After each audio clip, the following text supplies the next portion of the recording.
Welcome and greetings, everyone. Thank you so much for joining us today and listening to our first official podcast. I'm so excited to be debuting a Resilient Fire podcast, and we have some wonderful guests who will be participating.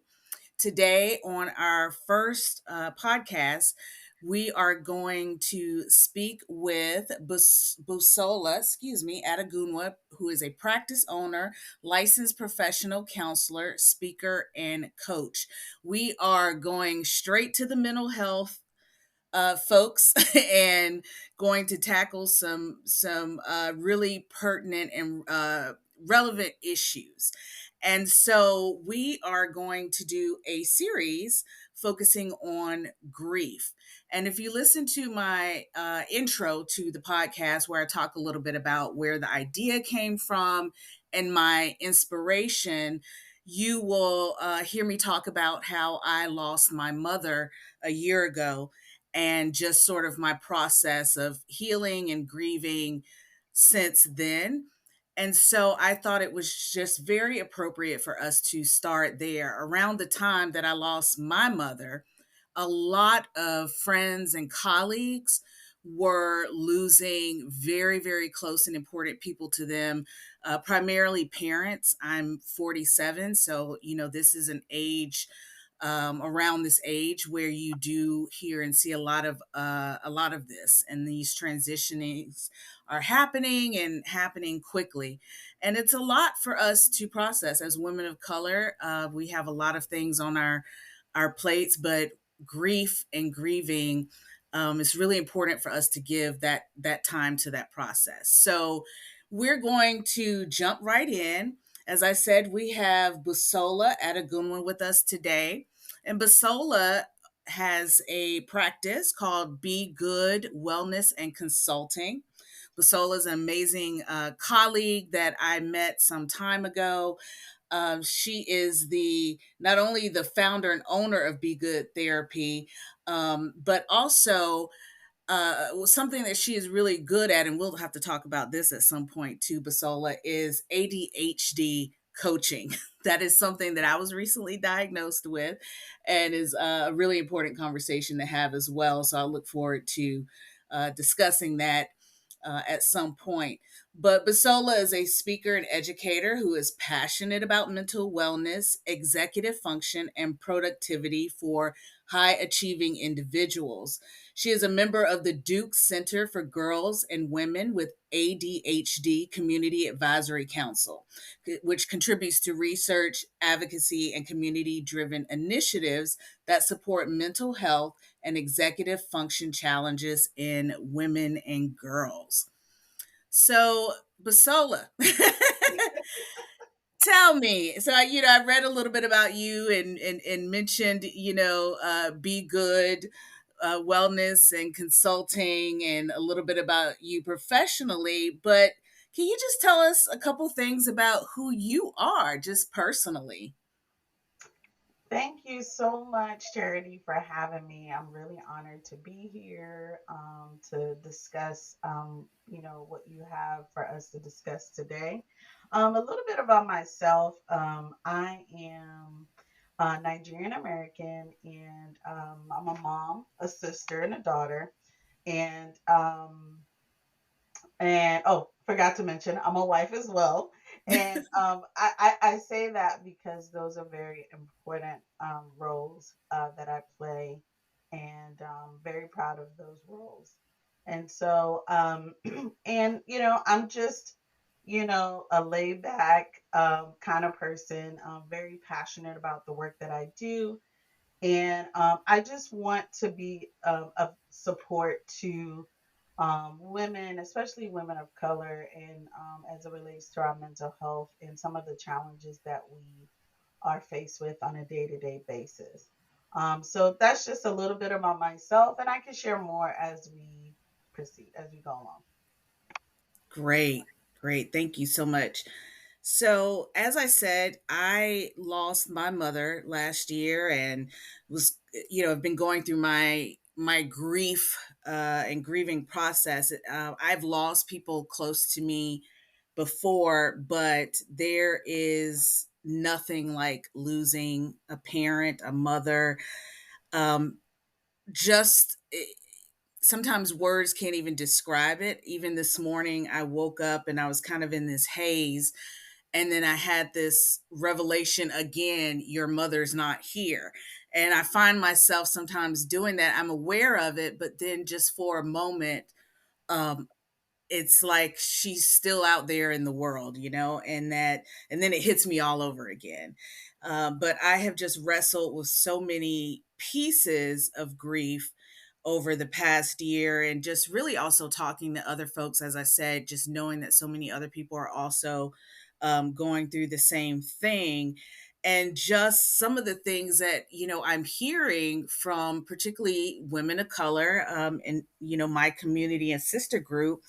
We talk about the impact of culture on grieving. We talk about not having time or feeling like we don't have time to grieve. We've just got to keep moving. We've got to keep moving because we're holding so many pieces. We're, as you said, wife and mother and daughters and community folks. And so I just would love to just sort of start opening some of that up. Anger is something else that has come up. Anger and just really talking about the loss beyond having that person physically here, but what other type of losses do we experience when one of our close loved ones transition, especially a parent. So I'd love to just sort of talk about Basola for a couple minutes, the impact of culture.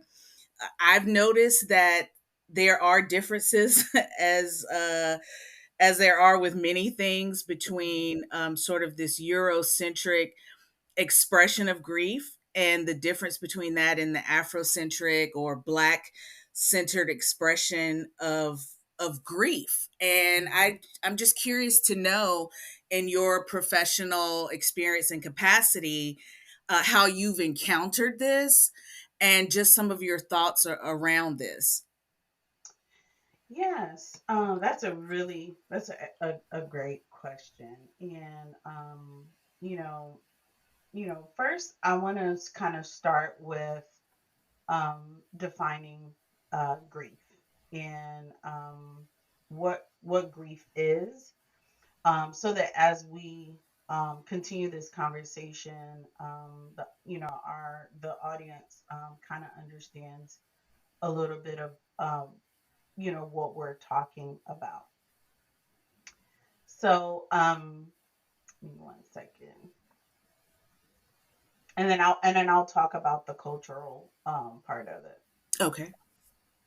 So, grief um, is love. I always like to start with that. So, grief is love. It's a deep love. Um, and it's like if you haven't loved deeply, it's hard to um, it's hard to go through the process of grief. Also, grief is the loss of something that was significant to you. And most of us think about grief in terms of uh, losing a loved one, like you spoke about your mother. But grief and loss can have to do with your identity, um, or perhaps losing your identity, or losing a job, or or going through a divorce. So grief can look different for everyone, but specifically, as we focus on the loss of a loved one, that can be particularly complex depending on the stage of life that you're in, also depending on your relationship specifically with that person. And so, a lot of times, if there's deep love, the grief is greater. And grief is a part of life. We all at some point in our lives are going to experience grief.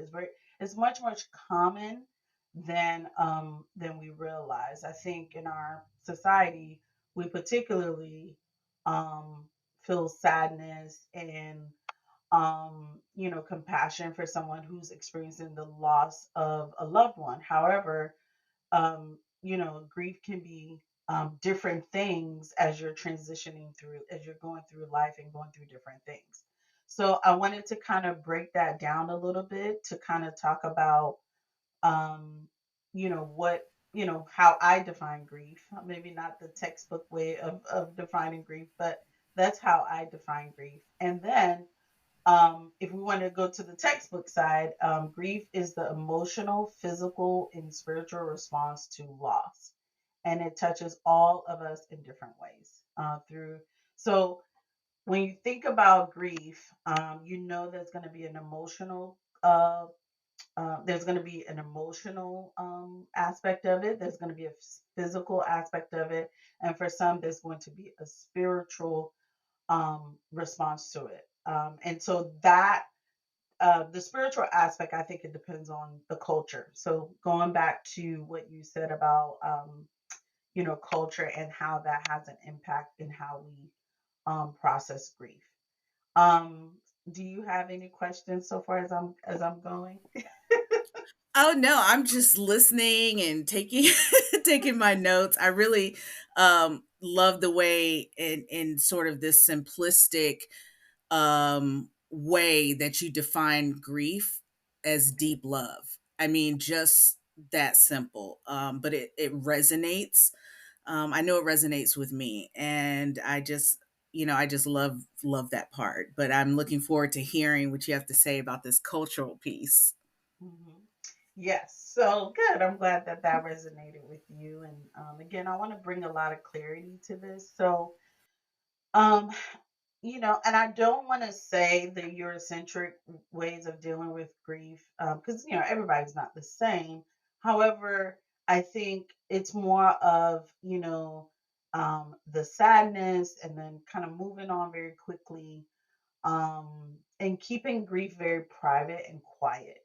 And I know that in the Black communities and in the African community, grief is often very communal. And a lot of times we celebrate, if it's an elderly person, we do a celebration of life, the life that that person lived and their legacy, and their children that they left behind, right? And so it's a celebration. In some cultures, they celebrate for 3 days. But it's a very communal thing, meaning that the community and all aspects, you know, every life that that person touched, everyone kind of comes together to, um, whether it's storytelling, music, sometimes it could be a ritual of honoring that particular ancestor. And so the way that we process grief in different cultures, because it's meaningful for us as we process the grief, right? And so some of those things are very very helpful. But I say in the states, I think this country is really built on working, and so sometimes we don't have the space to really process grief. A lot of times people might have one day for bereavement, which is a joke. But so you don't have 3 or 4 days or a week to process grief. And so everybody has to move on very quickly, get back to work. I would say that's more of the Eurocentric way, and it's very private. It's not You're not doing it in your community. You're not really speaking on it. You don't really have an outlet to process your grief unless you choose to go to therapy. So it's very different in how we and how we approach grief. But the nature. So from an African standpoint, we believe that our ancestors have transitioned to a different realm. And so, but this is not about religiosity. It's just a fundamental way that Africans, deal with, their loved ones that have passed. And so, it's a way that they honor them as they have transitioned to a more of a spiritual realm, and they're honored in that way. And so even on the anniversaries, they still will do something in the community to honor them, to remember them. So those are just some ways that I think that that we process grief, or the activities that we do around losing our ancestors. What are your thoughts on that? I mean, I feel like what I've seen and observed definitely fits in line with this piece. And just really how our US society is. I mean, that piece about moving on, right? You know, you just Mhm. move on, and you grieve privately. And I do agree, there are some things that will be private and you may want to be private, but I think really as a larger community, we're expressive people anyway, Right. and deeply, as you said, connected to ancestors, which really doesn't have anything to do with religion and religiosity. Mhm. And for me personally, the ancestor connection is such a huge part of my healing process, Mhm. and in my belief process that, okay, for example, my mother's not here in her physical form, but Mhm. she is around, she's connected to me, and that energy and that love, Yes. she continues to radiate through me, and sometimes it might even be more powerful. Mhm. And so I completely agree with this from, my, like I said, my observations of the difference. But I think we're expressive people, and so we want to talk, we want to keep people Yes. alive.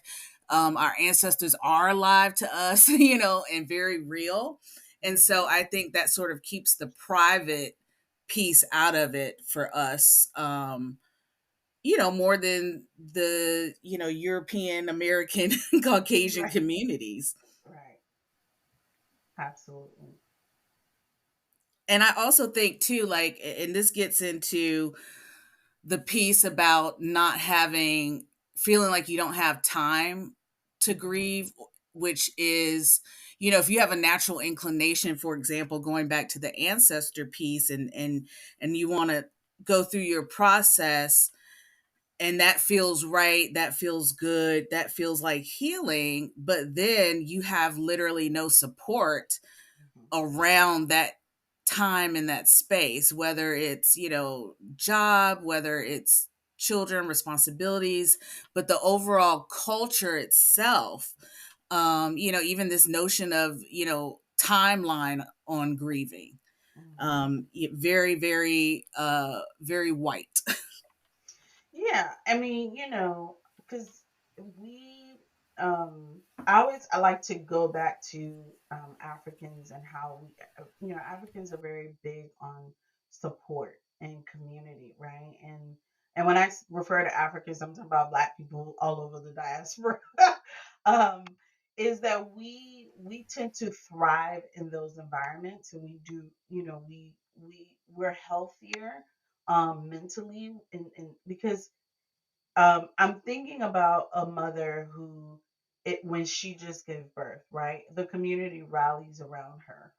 There's support. There's people bringing food. There's people, wanting to help with the baby. And they don't necessarily have to be your family members. They could be your neighbors. That somebody said, "Oh, I know somebody that's you know down in this community. She can come and help." And so everybody rallies around you. And so the same thing happens when there's a loved one that has passed, and they understand that it's a very vulnerable season. And so everyone kind of rallies around you to make sure that you're okay, and that um, all of the the whether it's the festivities, if it's an elderly person, that that the planning and the organizing, that is being delegated, and you're supported in that you don't have to do all of it on your own. Whereas I feel that in the United States, or just if you're living in the Western world, it's a little bit different, because of how we live and how the society is. Everyone is working. Yes, there is support. I'm not saying there isn't, but it's different because it's not in the fabric of the American culture. And so oftentimes people are isolated and alone, and that's how I get to see it in the therapy room, because there just isn't any enough support for them while they're going through that process. Yeah. I mean, grieving really can make you feel exposed sometimes, Hmm. and judged, Hmm. especially I think the different expressions of grief, and people express that differently. But then also there's this issue of not grieving or not going through that process. And I've always felt that if you are not addressing it, if you're not grieving, going through whatever that process looks like for you, it will show up Hmm. somewhere else. And a lot of times when it shows up elsewhere, it can be very detrimental. Hmm. um so just that balance of feeling like, okay, maybe outwardly you have judgment and you don't have time and so on and so forth, that I've got these obligations, but not giving yourself that time and not going through whatever your process is, I just feel like, can be harmful. Hmm. Very. And unprocessed grief doesn't, like you said, it doesn't disappear. What it does, it transforms. And so, but what does it transform to? So the way grief shows up, for some folks, is depression. It could be anxiety. It could be anger. Grief is felt in the body as well. And so some people might start to experience some kind of physical ailments in their bodies due to grief. They might feel fatigue. And so, it really it's such a complex issue, because again, it depends on the type of loss, and how the loss happened. And I've seen this, even in my practice, where some of my clients, if it's if, and you might be able to speak on this, where if it's their mother, they might talk about her appearance and how it's changed from when she was alive and well. And that memory is hard to kind of get rid of, and so so when you don't process your grief, it can show up in other ways. You might be more angry at others. You might not trust others.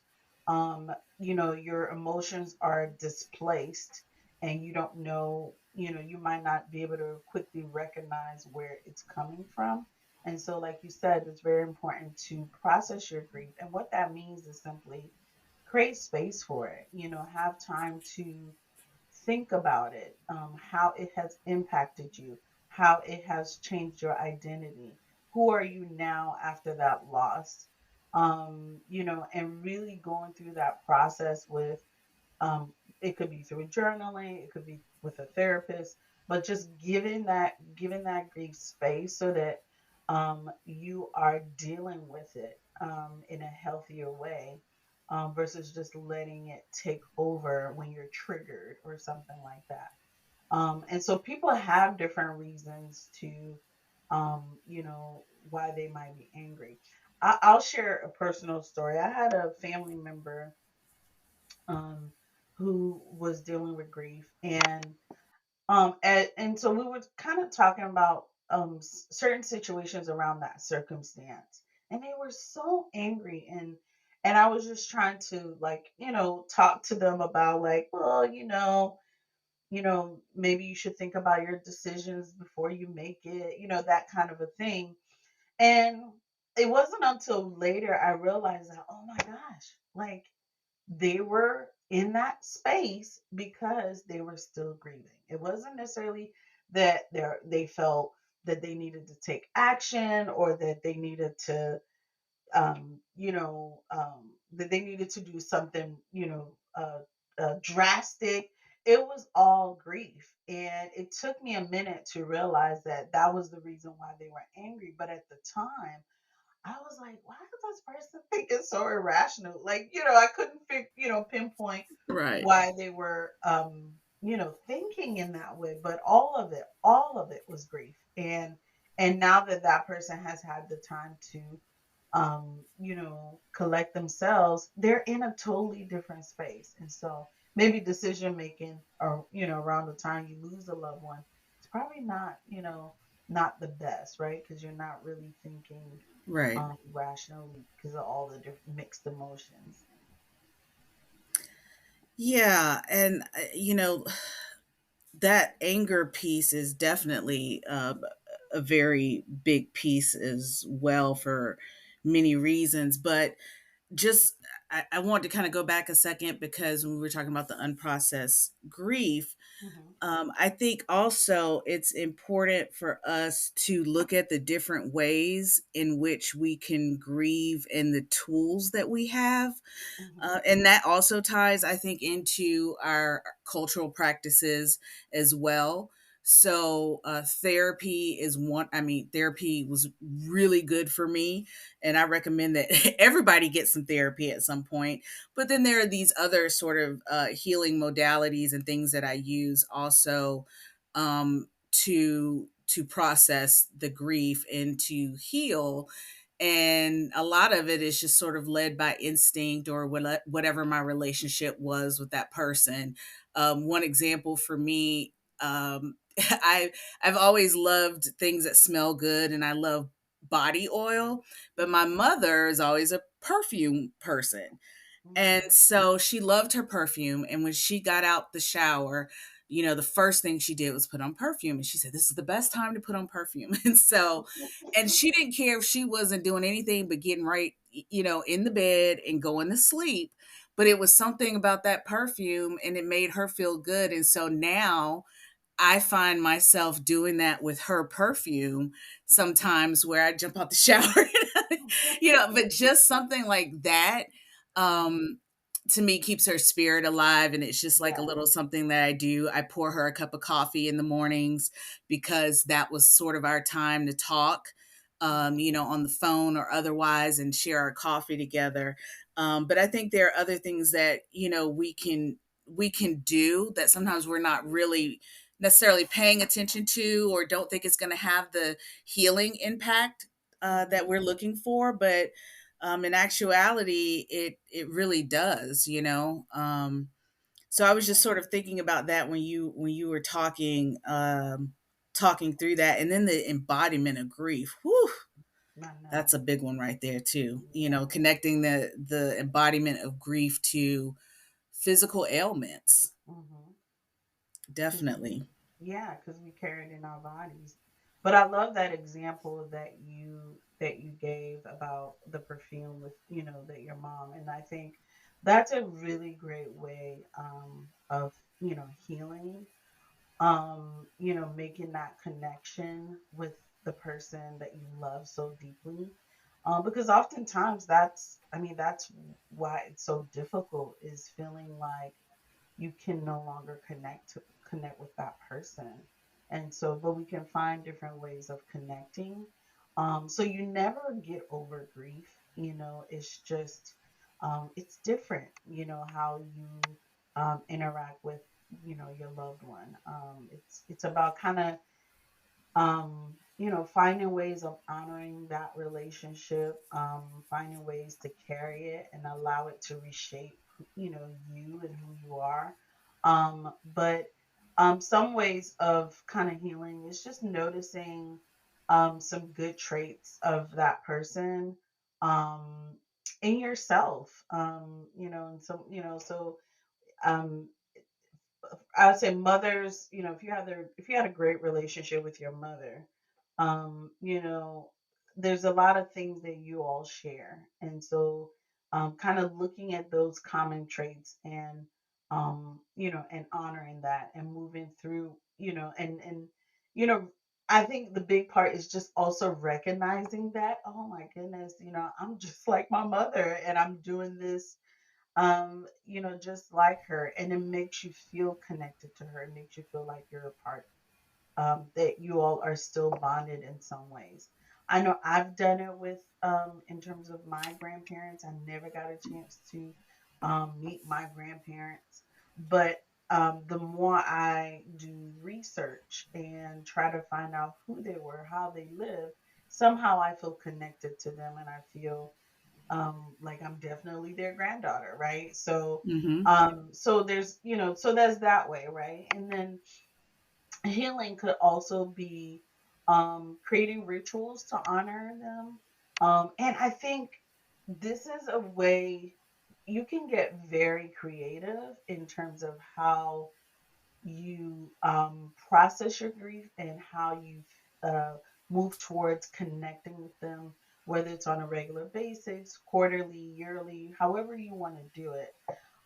You can get very creative. So there's no rule book on how to do it because every relationship is different. And so, so kind of just giving yourself the permission to um, to figure out a way where you can be connected to your loved one. So just like you share charity with the perfume, that's something very unique to you and your mom, and the fact that that was something that she loves to do, and now you're doing it, and now you feel even more connected to to her in some ways, right? And so um and there's no shame in doing those things, right? Because the mind is always trying to find some kind of closure or meaning behind um, the lost loved one. And I think death is one of the greatest mystery of all time. Um, and I always say, unless you've been dead, you've never really, you know, you don't know, and I know, in terms of religion and all of that, yes, you can have a firm foundation in that.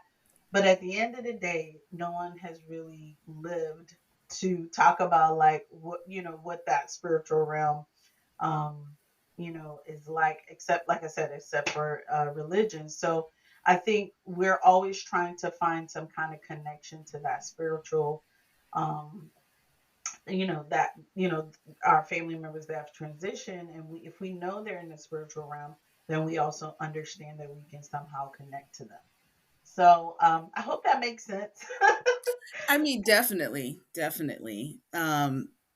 I like, how you called it creative, because we're just creative folks. I mean, Mhm, we just have so much creativity, and there are things that sometimes we're already doing that we can bring our deceased into, mhm, um, and that doesn't feel like it's someone else's type of grieving and on their timeline. mhm, mhm, So I think that that's really good, and it forges this sort of deep connection. And I like the idea of thinking about the good traits too. mhm, I tell my 22-year-old, she's at that age now where um, she's really kind of looking at folks in different ways and from more of an adult standpoint. mhm, And she's learning her parents, got issues like mhm, everybody else, and nobody's perfect. And so, um, I think being able to hold both, like, yeah, here's some things that I didn't quite like with my parent or my loved one, or things that I would do differently. mhm, But there's all this great stuff here that I identify with, or I want to incorporate, or it makes me feel good. And so, I think too that even we've had challenging relationships, trying to sort of focus on, what were some of the good things or redeeming things, or however you want to to call it that you can focus on, because also a lot of our grieving, we're mirroring our people, our Yeah. families, and our communities, how they've grieved before. And that can be good, but we can also add to that and change and transform that a little bit as well. And it also has, I think, generational healing. Now, the generational healing, we're gonna have to talk about that. That's gonna be for another day, because Yeah. that's a heavy one right there.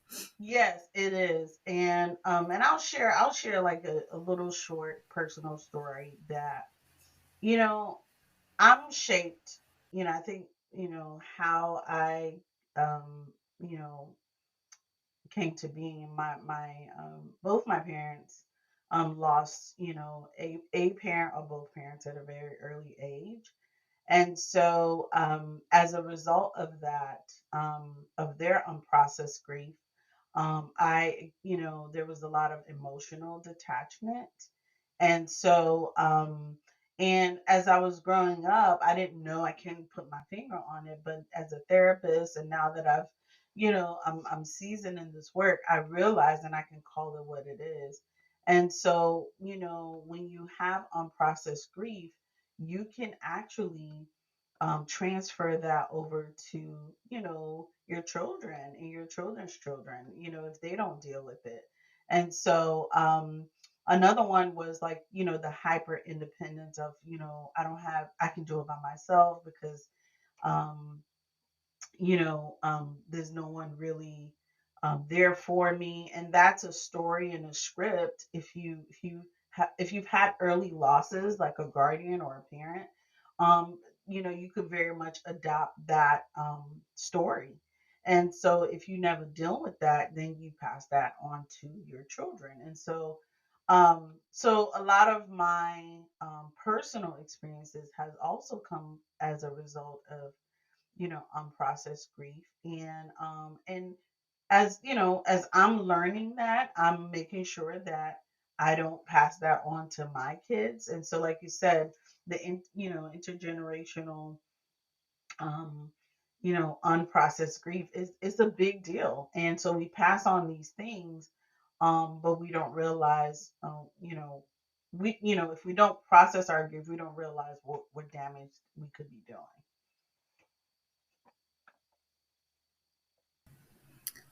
Yeah. It's a lot of pieces to this and layers. Um, Lots of layers. and just thinking about getting prepared for this time that we have together, and just thinking about all these intersectional pieces and layers and dynamics, and like how do we frame it, because it just all sort of melds together in a lot of Mhm, ways.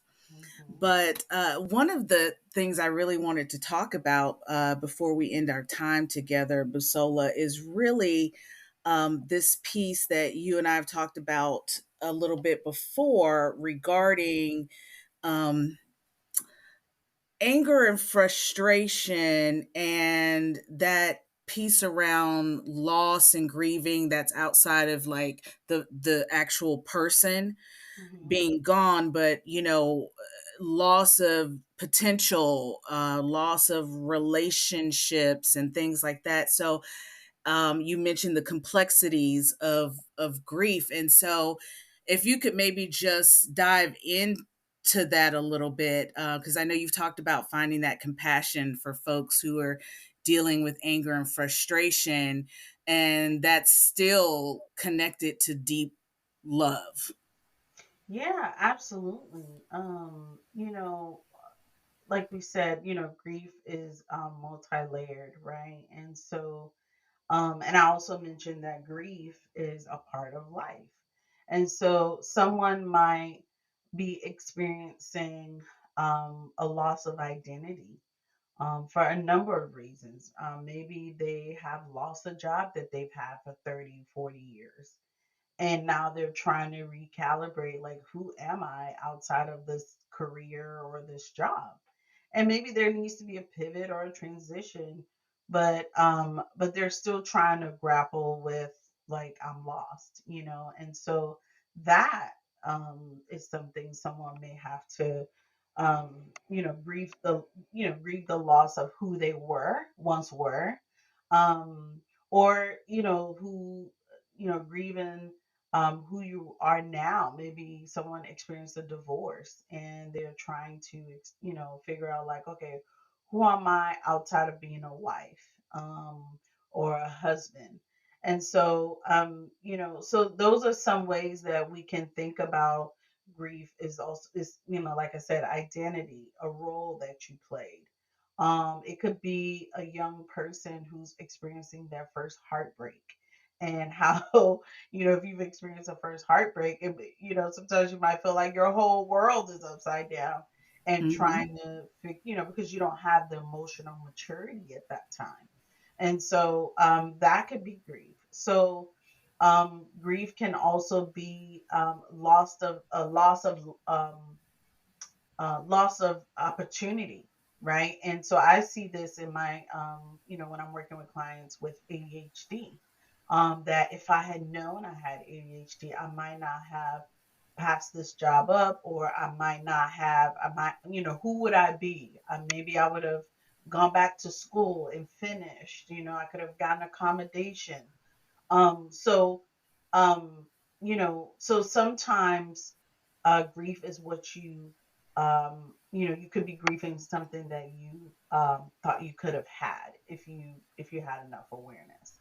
So, so I think we're all going through it, right? And like I said earlier, it's about just giving yourself that space, holding space for whatever it is that you've lost, or you feel grieved about, and just holding space and giving yourself time to process it. It could be through journaling, it could be through, therapy, it could be, um, you know, um, making time to talk to a friend about it.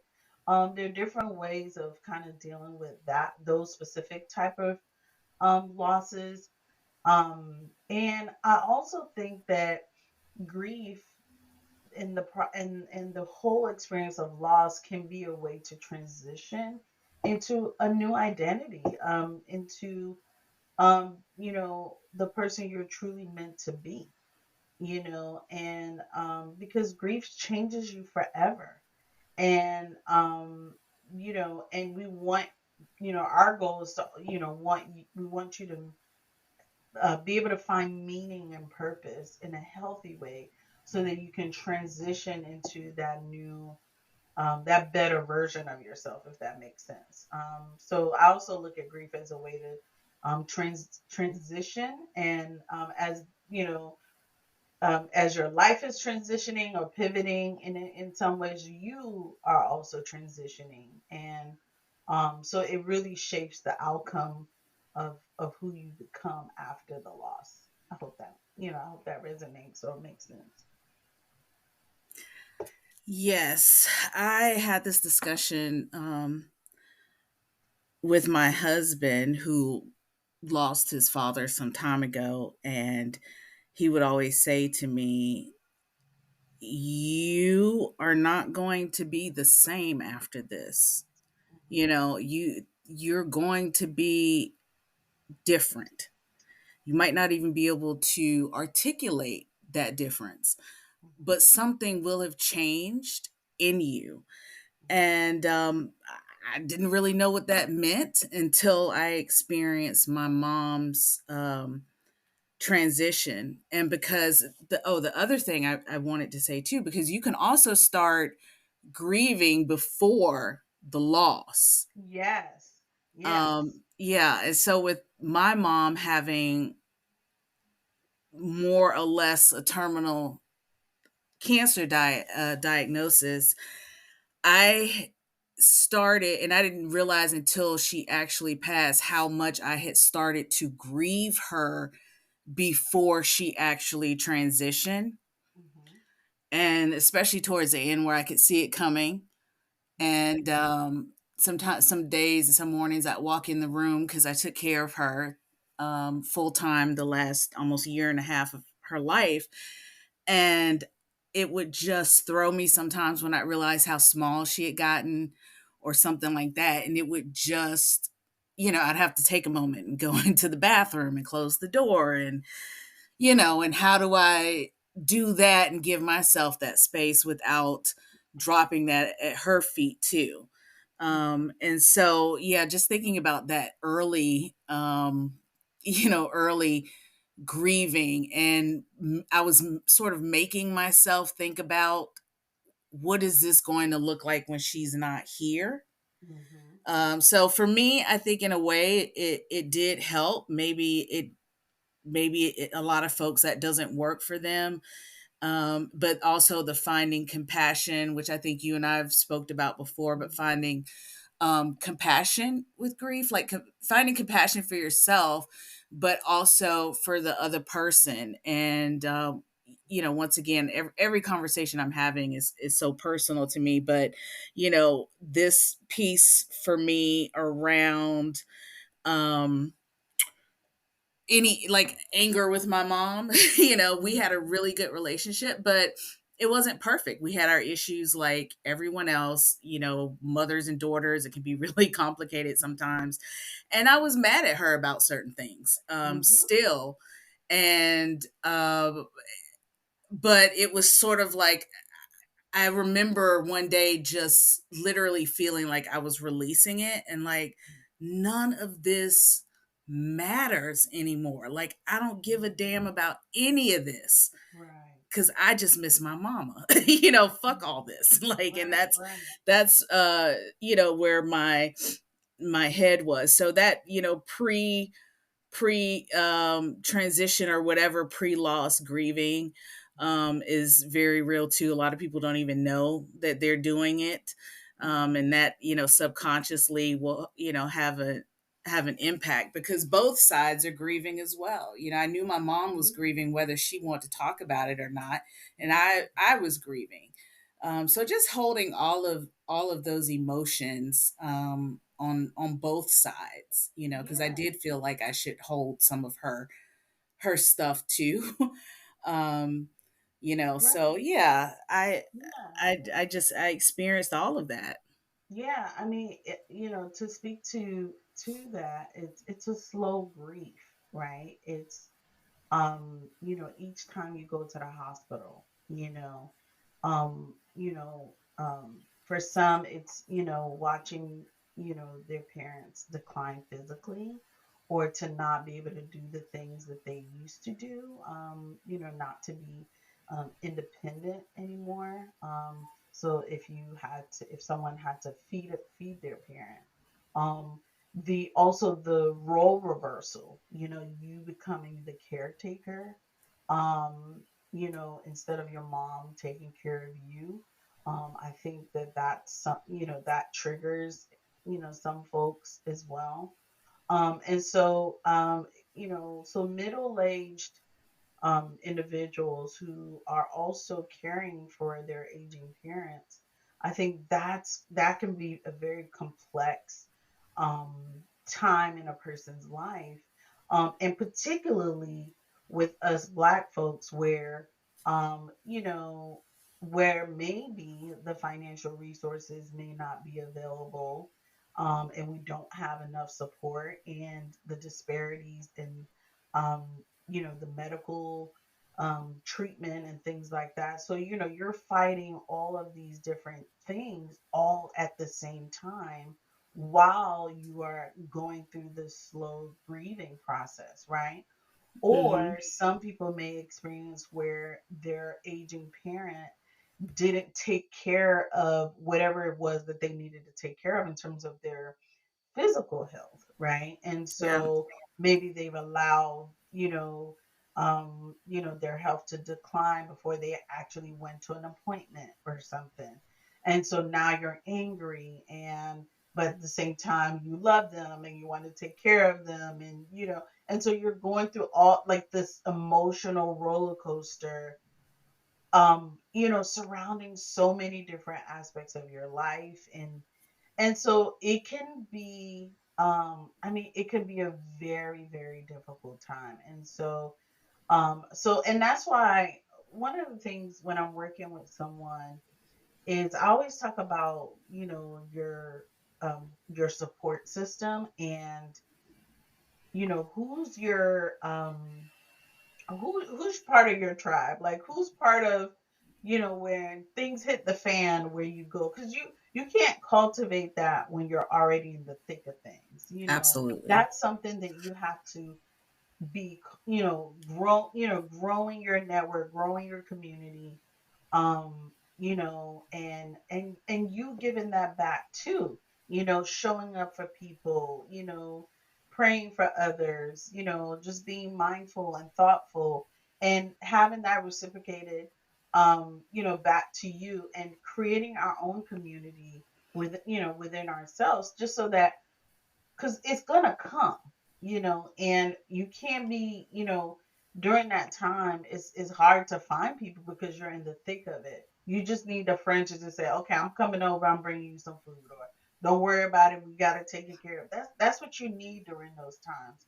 And Right. so our relationships with others, is crucial to our well-being. And I'm always like talking about this, with my clients all the time. Like, we have to do this. This is not, you Mm-hmm. have to, because if you don't, it's going to be very, very difficult. And so my mom, she lost her mom at a very young age, but because her mom said, to her older sister, her sister was much, much, much older than her. And, her mom said, "You're going to take care of my daughter if I'm no longer here." Right. And that's exactly what happened, right? It's like, Mm-hmm. she didn't even blink an eye. It was automatic. And so, but I would assume that, they had a great relationship, and that my mom knew her daughter, her daughter was, my grandmother knew her daughter was going to be well taken care of. So community is very, very important. And sometimes we're not blessed, to have great family members, family be having stuff. And Mm-hmm. so, that's why it's important that, you are intentional about meeting people and cultivating healthy relationships with them, because at the end of the day, everybody's looking for family. Everybody doesn't have good family, Mm-hmm. and but it's not foreign to your neighbor being your family, a colleague at work showing up for you. It's not foreign for that those things to happen. So, don't be afraid, because I hear a lot of Black women, I don't, I don't have too many friends. I'm like, okay, well, we need to do something about that. We need to have some kind of sisterhood and work on, Right. these relationships, because you're going to get old one day Yeah. and you don't want to be by yourself. Sometimes it's folks' goddaughter, or my cousins, husband's wife. Those, sometimes, if you don't have any children, sometimes those are the people that are going to show up for you, Yeah. and so I hope that speaks to someone, in terms of why relationships are so, pivotal, and why we're all wired for connection, and we need to make sure that we're doing that, Yes. It's easy in times of grief to cut yourself off, hmm hmm even if you do have some sort of a support system. But I was telling someone this, a friend of mine recently, who lives out of town, and I said, she was discussing certain things, and I said, you don't have community.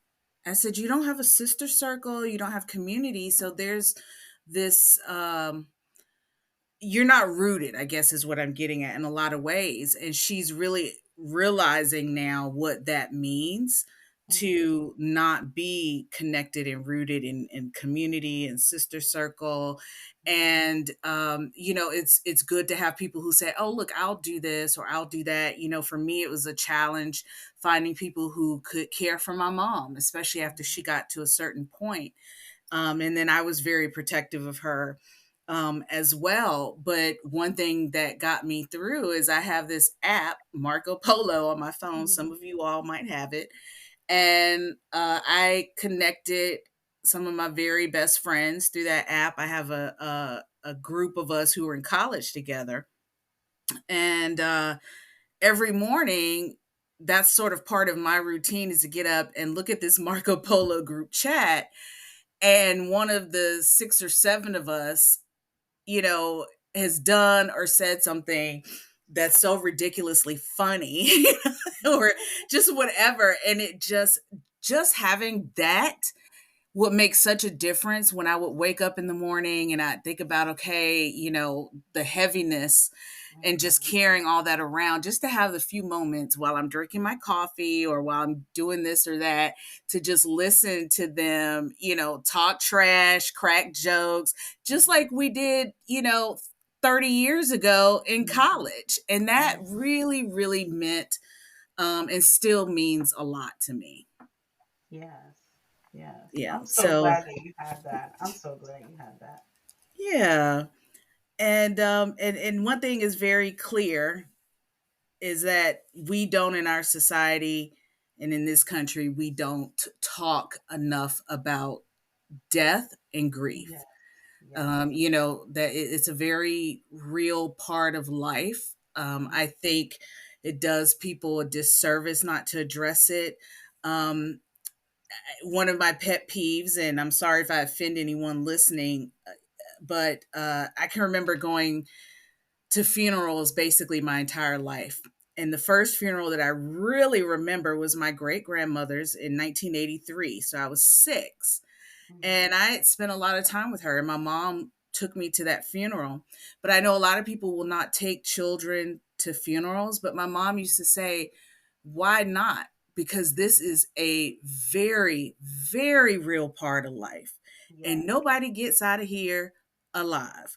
And Right. so, I know that everybody has a right to make those decisions with their children and stuff, but I feel like sometimes that contributes to us not something like that contributes to us not really just sort of tackling and dealing with Yes. death, head on, because it also is an opportunity for conversation and building when you can Yes. do that, especially with your children. Yes. And I think, parents want to avoid the conversation because it's heavy emotionally. And but what a great way, like you said, to open up the conversation. And I mean, as parents, our role is to model,